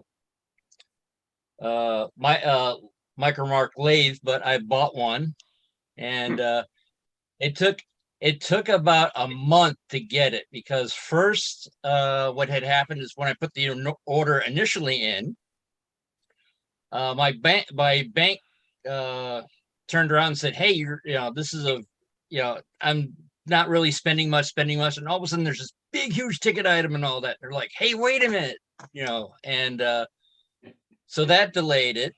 And then when it came to Micromart itself, their credit card company turned around and said, well, we don't recognize this bank. So it's like one of those things of, then I had to do a wire transfer. and then after this, then it finally gets to be shipped out. And I'm like, cool. And then it's like, oh, you'll be getting the package between 10 and I think it was like 10 or 2 or something like that. I'm like, that's not going to work. I'm going to be at work. Then I got another one saying, oh, it'll be maybe to 7 p.m. So I'm like, all right, I'll be home by then. Well, apparently for the next 3 days, I kept on trying to deliver it 11 o'clock in the morning where I'm at work. I even left a sign saying that, hey, I will be returning at this time. Nope. After the third time, they wound up sending it back to Micromart. Micromart is on the same time. I'm like, hey, this is what's happening. And they didn't give me the option to send it to my workplace. The thing, because I work in shipping and receiving, it'd be easy to get a hold of it. And then basically they finally gave me that option. Hey, can we send it to your workplace? I'm like, yes, I wanted that to begin with. So eventually, after about almost a month, I finally got the machine. But I've assembled it because some assembly is required, but I haven't actually played around with it yet because I'm trying to figure out how to have it set up. I didn't account for how I'm going to set up the tools and all that, so that's what I'm sort of playing around with right now. But I am making small dioramas for all 3 Hunter Line bridges that I have gotten from them. I have also not claimed my prize from them yet either. That's one thing I got to remember. So what lathe did you end up with, Ed? I wound up with the hot rod version of the 7x16. Oh, okay. All right. Should do you well. Yeah. I got the hot rod version of it mainly because of the metal gears and the digital display. Sure. It's one of those things of, yeah, I got some extra parts that make it look prettier. But I have it right now. I have it mounted up to a tool cabinet that I bought from Home Depot. So, all right. Yeah. Now I've actually what I've done is I've actually taken the chip tray off, so I can actually clean under it easier without getting chips stuck underneath the chip tray. Sure. But yeah, it's one of those things of I'm still thinking on it's right over here. That's why I keep on looking over here. I have a very small apartment. That's why I got the green screen, because it's like yeah, I'm still thinking on getting some accessories like the 4-jaw chuck. Okay. Since I don't have room for a milling machine, I'm going to get the milling machine attachment, which I think is going to be fine for HO scale stuff. And some other small little details and all that, but I pretty much right now need to practice on the machine. Yeah, there's lots of good YouTube videos also, where you can look up, simple machining techniques and such, and they'll teach you some of the basics if you're, confused on any of it. There's thousands of videos on YouTube.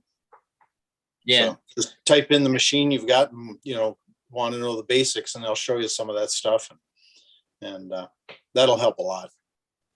Yeah, there's actually not that much out there with the micromark version of the mini lathe. Sure. But Chinese lathe, they got there's I think it's Frank Hoos, who actually has an entire channel dedicated to the Chinese mini lathe and the mini mill. Another one that I watch sort of kind of religiously is Blondie Hacks. She's got a much larger machine. She's got a larger machine, but she's right now building a steam engine, which apparently the kit barely fits in her equipment. It's almost I think it's almost like a 12-inch tall vertical machine, and it's pushing there's times it's like it's like that much clearance, trying to put. But yeah, I've been watching a lot of the different machine channels and stuff like that. There's Artisan Makes, I think, also has the Harbor Freight version. I'm trying to think of some of the others, which I'll probably think of eventually. But yeah, it went together fairly easy, because of the funny thing is it came in 3 boxes, and the one box said, it's like, oh, it's a team lift and all that because it's over 60 pounds, and I'm like, 60 pounds? I just threw it over my shoulder and picked it up, But that was the main. That box had the main bed and the motor on it. Everything else came in the other box, which I had to attach to. Now, did yours come in as separate boxes, or did it come as one unit? No, the main bed came in one box, and then the other parts. Otherwise, it probably would have exceeded what UPS would accept at the time. I think they had a limit of 75 pounds at the time. So the bed came, and then a lot of the accessories came in separate boxes. So it required some assembly. All right. So yeah, a lot of the YouTube videos I've seen, they have it already pre-assembled, but sure. It also looks like they came by not by UPS or FedEx. so many of those castings too that come from China and places, they're full of sand when you get them. So even if it is pre-assembled, I'd recommend pulling the whole thing apart, clean out everything with Varsol and re-lube it all, because otherwise you're gonna grind down your ways and shafts pretty fast. Something to check anyway. Yeah. Yeah. Yeah, I think there was a mention of doing the same thing. Apparently Frank Hughes, his channel, apparently he's got almost every variation of the same blade. He's got the Harbor Freight version, the Grizzly version, the Micromark version. One thing I like about the Micromark version is that the screws are 20 per inch, whereas all the other variations are 16 to an inch. Yeah. Which the thing is that when I first was looking into it, because each turn was a certain amount plus a little extra and all that, I at first I thought maybe the threads of all the machine would be metric because it's made in China, and I believe all the fittings are metric. So I made the assumption that it's a metric machine, but they just put imperial markings on it. But then when I did the calculations, like, wait, that doesn't come up correctly for metric. But it was later on that I found out that it was 16 per inch, which when I took a small course on machining and all that, they always did everything into thousandths and all that, and 16 doesn't quite fit into I wound up getting trained out of Bridgeport, so it's like I'm used to having the thousandths and stuff like that. So that's another reason why I went with the Micromark one. Yep. And the thing is, I've the whole drama with getting it here. I didn't have a problem with Micromark. It was like everything that had to, it was either what I was my bank, or it was the companies that we were dealing with, or the transportation company. It had nothing to do with Micromark. I've never had any trouble with Micromark. They've always been pretty good. Yeah. So, and most of their tools that I bought, I bought a couple of things that didn't live up to what I thought they were going to be, but most of it does. I've never had a problem that way. Yeah, I was just going to say, sorry to interrupt there. I just want to know what Chris is working on, because he's holding his head like he's in pain. Yeah.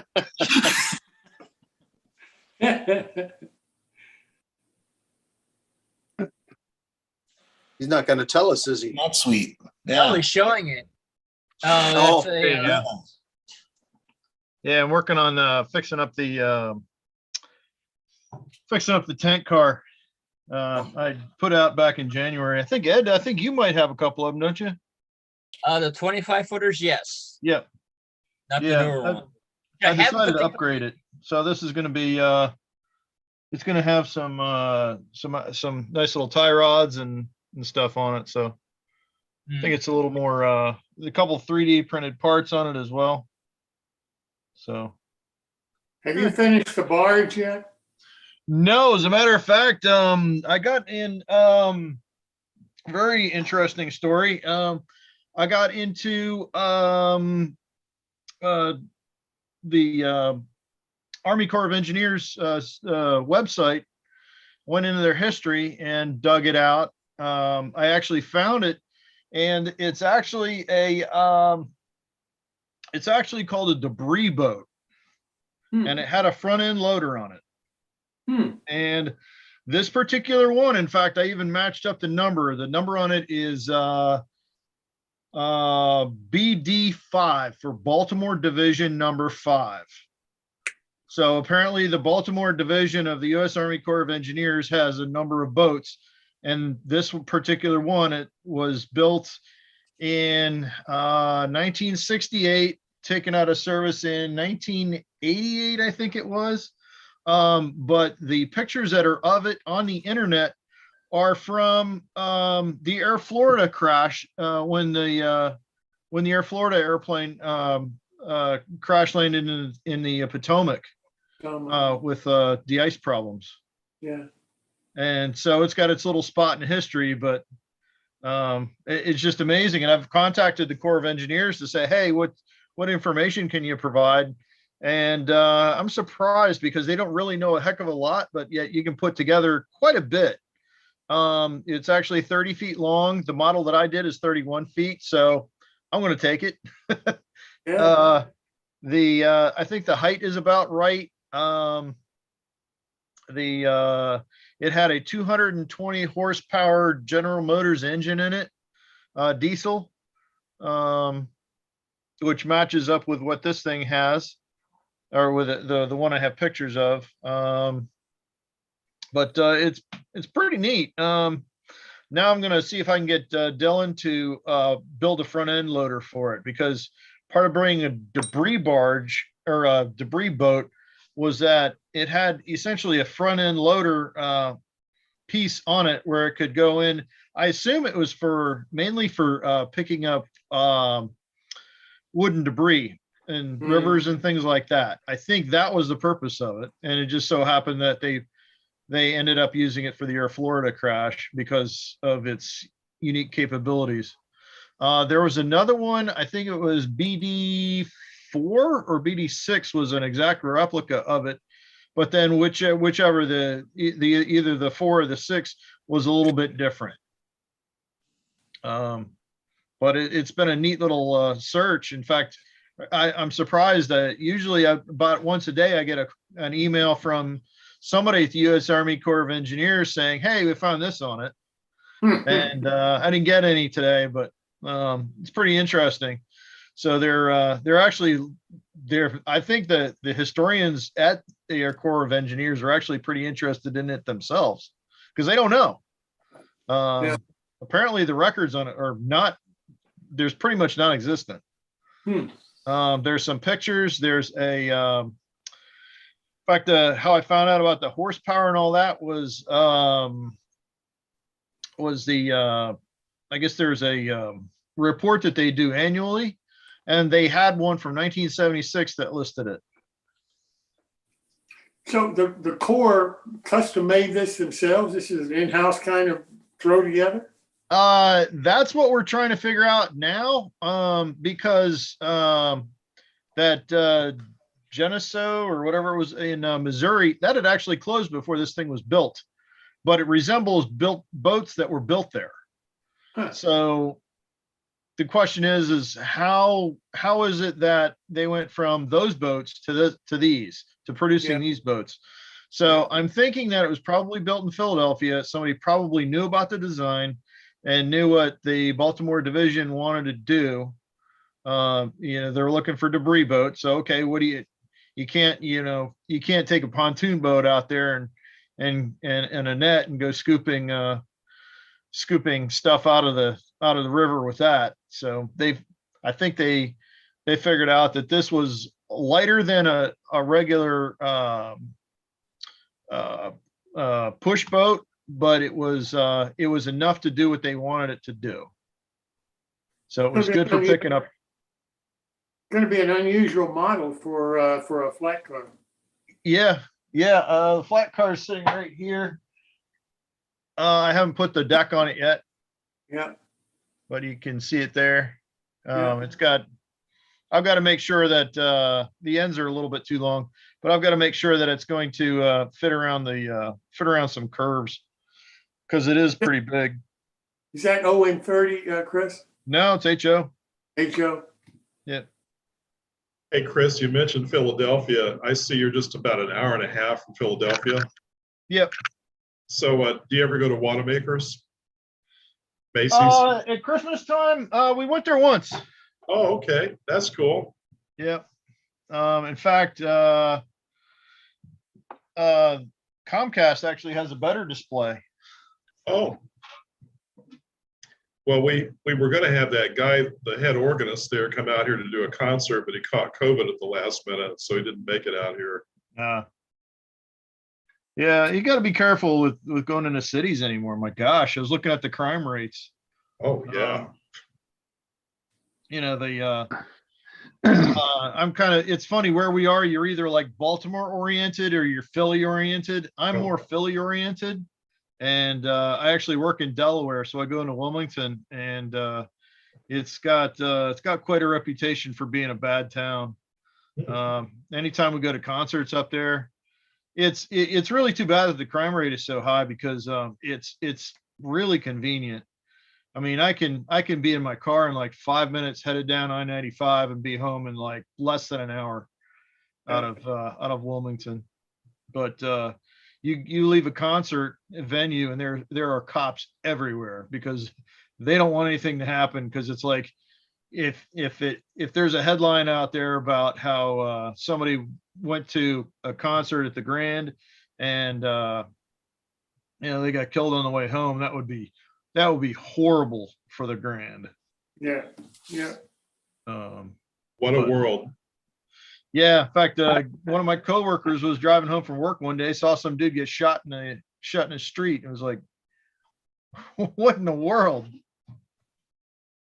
So, David Schultz, I haven't forgotten trying to put together this operating segment for the show, but I'm having trouble getting it coordinated with the OPSIG people. So I haven't forgotten it, and I do want to do it, but I'm not sure.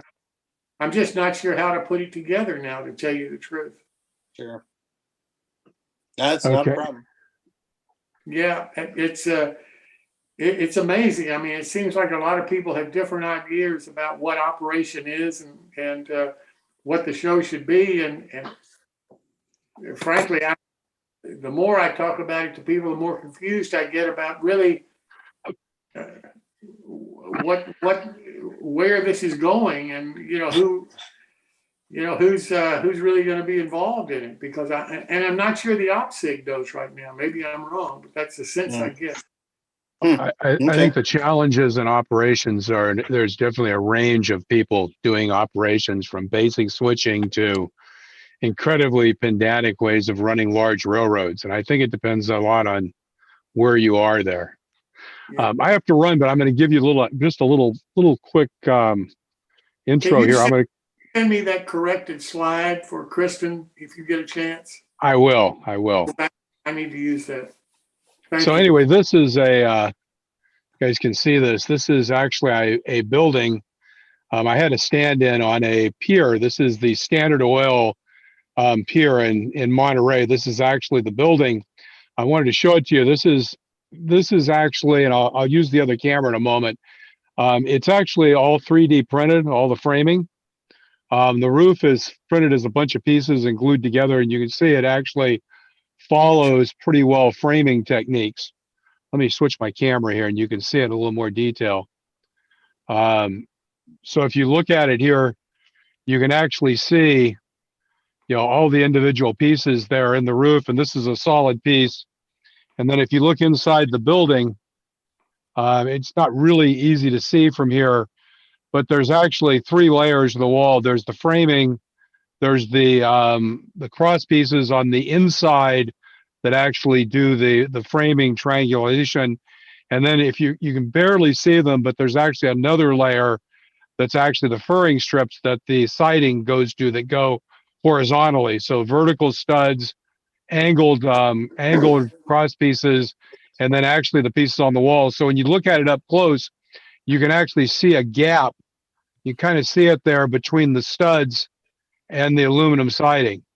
Yep. And so just kind of the roof and it has lighting in it. So that finally getting some projects done. They had another one here that might find interesting. This is a Frenchman River Model Works, their little ship, and I added on quite a while back to make it a fly bridge, which is what all of the West Coast fishing boats have. So that was actually done in styrene. But what I've done now is this is actually a fairly quick, took about half a day of doing a little bit of work and then printing it. This is a 3D printed interior that you can kind of see. If you look at it up close, you can see it's got the door is on it there. It's got a little chart table and then the wheel. And what's on the top there is actually lighting. So that's actually a very small, basically box to put a red and white LED in. So I'll have a switch so you can change it from red lighting inside to white lighting. And the LEDs will sit in that little box. And then this whole thing just slides up.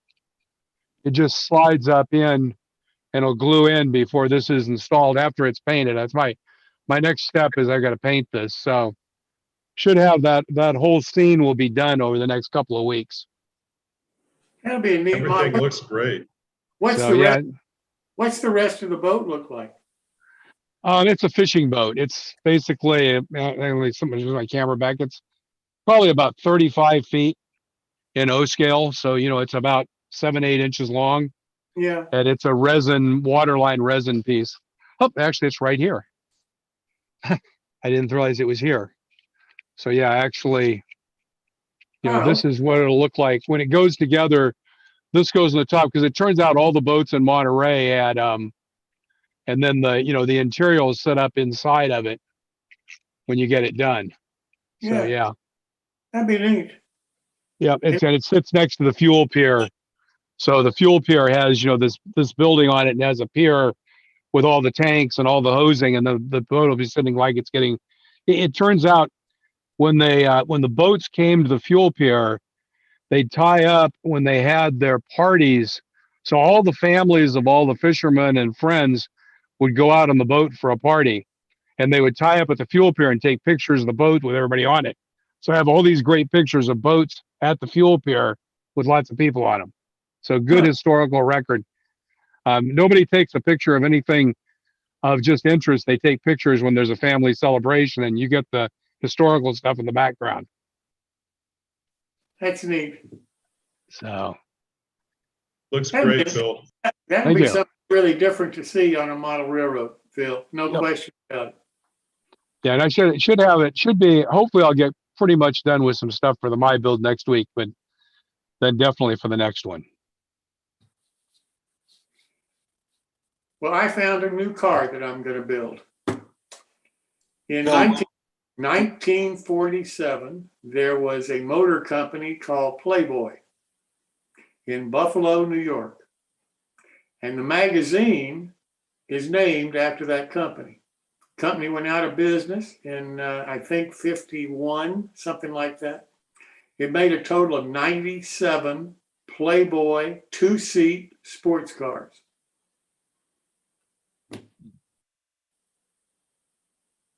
And the logo is just something else. I mean, it's really, it's a neat logo. With a Playboy Motor Company. They were in LA, weren't they? I think they were. Buffalo, New York. Buffalo, New York. I thought there was one something like that in New York, in LA, but. No. Oh, my two brothers. Hey, Phil, what 3D printer are you using? It's all just a filament print. It's all just printed on an Ender 3. So everything's printed as pieces and layered together, because it turns out as you print, the framing stuff prints really well on that. Mm-hmm. And then what I do is I spray it with, after I printed them, I basically set them down and spray them with filler primer. Right. And that lets you do the wood graining on them. I've got a clinic at some point I need to set up and go through it for you guys. What you do is by doing 3 or 4 coats of filler primer, you get enough paint buildup that you can use a jeweler's saw to basically scrape across and put wood grain into it. So when you paint it, then the colors, you've actually got some wood grain in it. Right. But yeah, it's kind of just all layered together. So it's kind of trying to get that technique for another building I'm building. So this was the small one. And then I've got a bigger one that's the one I built was very large, more of a warehouse, kind of an intermediate one that's going to have part of it, and again having more detail in it. So, and it's pretty solid. I mean, the idea that you can take a model like this and just you could drop it and it's not going to damage it. Those layers, I suspect, would stiffen it all up quite well. Yeah, and it's just exactly, and it's got a wood floor. The floor is wood. But the sides and walls, I glued them together and put all the siding on the walls, and then put the floor in at the end. and it seems to hold together pretty well. And it gives you that kind of more detail that you only can get with scratch building, you know, in an interior with wood. But if you did it with wood, it'd just be terribly fragile. Yeah. You ever So, finished the hotel? I haven't gotten to that's a later project this year. The problem was I stopped working, and then I spent a month with COVID, and it's been the last week and a half that I've really been feeling good since I've decided not to work anymore. So have time to actually do stuff. So anyway, I'm going to bid you all adieu, and we will see you in a week. Thanks so much, Phil. Thanks, everyone. See you, Phil. Hey, Jim, I think I'd like to circle back around to the discussion that was started in the pre-meeting. Okay. On the S scale and 1/64 scale modeling world. Sure. If that's all right. Yes, sir. That was a pretty good discussion, or the start of a pretty good discussion. And when it comes to manufacturers, the statement being made that don't believe that the farm toy guys would like to be lumped in with the model railroaders. They're called a model railroader. If it would get manufacturers to look at the scale and accept that with no issues, if it would get products out there that work in the 1/64 scale modeling world. And I found that discussing with, hundreds of farm toy modelers. They don't care if they're lumped in with model railroaders if it gets the product out there, especially after having Woodland Scenics tell a group of 1/64 scale farm modelers when they'd gone with funding to cover the tooling to have figures upscaled a few years ago, that Woodland Scenics had absolutely no interest in doing it because Flyer was dead.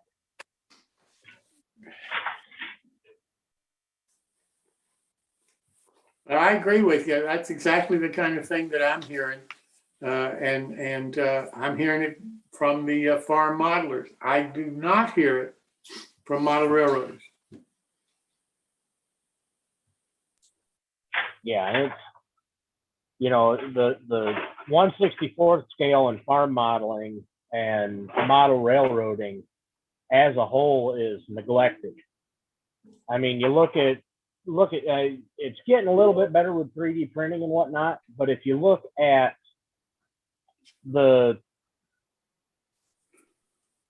scale aspect of it, you look at what's available, for S scale modelers, like the late 50s is pretty much the cutoff of what's available for locomotives, for rolling stock.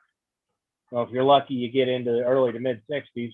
Yes, you have a few new pieces that have come out, but a handful compared to HO scale, compared to O scale. It just doesn't have the backing because of the Flyer stigmatism to the scale. I think you're right. I hate to say it, but I think you're right. And I think it's also why a lot of manufacturers, model railroad manufacturers, when they build structures, they do not think about the farm modeler as a part of their potential market. Well, and it's not just farm modelers. It's toy truck and construction guys. It's other die cast guys. There's so many subcategories in 1/64 scale modeling that it ain't even funny. I mean, my wife will tell you that she knows that there's so much stuff in this scale, looking at pictures and looking at displays and stuff, that she can't believe that the major manufacturers are ignoring us. And she is not a modeler. She doesn't care about it, honestly, but she can go around and she can tell you that there are, hundreds of thousands, if not millions, of modelers, in all the different subcategories of 1/64 scale modeling. And they are just, when it comes to major railroad and supply and everything else, they're just ignored overall. Yep.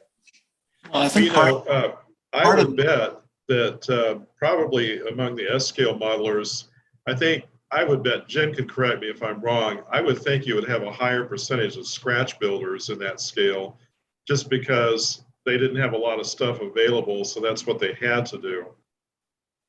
Yeah, that's what, yeah, I think you're right. Yeah, there are a ton more scratch builders and farm modelers and everything else too, especially structures, because there's nothing out there. Tony, have you heard of a company called Rocking Farm Toys? It's owned by Eric. Rocking H, Eric Hasselhorst. You betcha. I've conversed and helped him out since the very beginning. When he started Eric, modeling. Owned by Eric Hasselhorst.